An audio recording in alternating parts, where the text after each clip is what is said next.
bilcheessuun kan na soorte. Ani boraatii jalqabaa gadameessa kee godhee muraasa siif yayyabaa hundaafituu yoon dadhabe. Maalittan si qixxeessaa mee ani maal hoosiif ta'a? Eenyutu oolmaa kan kee tilmaamee bira ga'a? Miidhama keessii argee ragaa dhugaa siif ba'a. Guyyaan guyyaadhaan taree torbaniif yoo dabarsu fakkaattii kee yoo dhaballee dachee jedhee si faarsu. Eeyya si faarsu. Sirras bobbaanee fullee qotannee sirraa nyaachaa natti jooftaniin jettu du'aa keenya simachaa. Osoo narra deemtee ani lafa siif ta'ee gatiin dadhabbii keenyarraan ba'uu danda'e. Yaada kootiif dhiphattee caba kootii kokkolta atoo du'aa naaf fi ofii keetii fudhatta. Jireenya jiraatu hundumaa ilaalee addunyaa kanarraa mee maaltu si caale? Mee maaltu si caale? Ciniinsuu koof jettee dafqa kee coksitee hidda keessan sakaan soorata naaf taate. Anaaf jettee daartee daarachoftee deemta. Hagam yoo aartellee ilmoo koo naan jetta. Itti waamamni koo yoo ta'ellee abbaa ilaaleen eessee koo ergaa tokkoon qaba. Ani du'ee addunyaarraa qabrii yoon galee gatii dadhabbii kee namni siif hin barre. Ilmoo koo jedheetu keessi kee boqotaa. Jalqa guyyaa sanii yaadachuun dagata. Hiriyaasaa wajjin silaaluu baqatee taajjabbiis kootii of hinnatu of dagate. Harme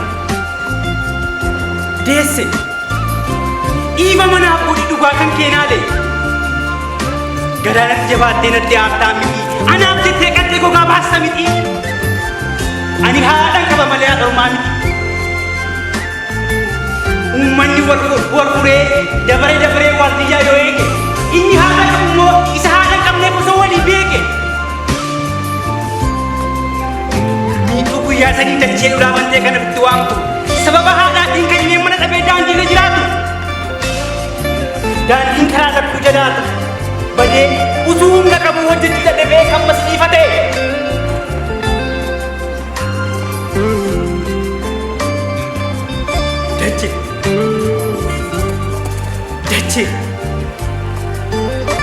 Dachee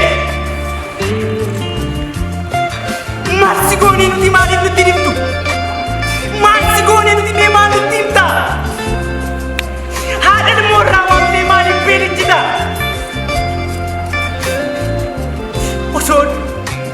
Osoon haadha koo lammataa jedhee si abdattu jala keetis dhugee irra keetii nyaadhu. Ulfoo kee ulfeessee otoo si kabaju ilmaan kee wal'eesse daangaa yoo wallalu. Mee maal nutti himta? Mee maal nutti himta? Daangaan koo gamanaa kan kee immoo gamasi jedhee maa golqoo daa'imaan soddoo barsi. Anoo haadha koo lammataa jedhee si abdadha. Egaa akka koo ol kaasee naraa si kadha. Araar gara dhaabummaa kee nutti waakkatiini kichuu fayyuu wal nurraa waammatini.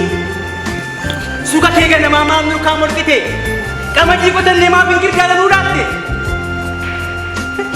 Nutu galata kee galchuu dadhabe moo tarii immoo ulfakkee hormatu booressee laata?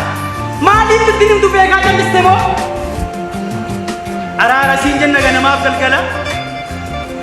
Egaa waaqa uumaa waaqa uumtootaa gurraacha garaa garbaa araara si gaafannaa qabannee caalchuuf kallacha. Gada baddee anu lagi gadaa badde nuuf deebisi gada dhiyoo nurraa kaasi xiqqaa keenya nuuf guddisi hayyuu keenyas nuuf bulchi araara keenya saraara nagaa nuuf godhi.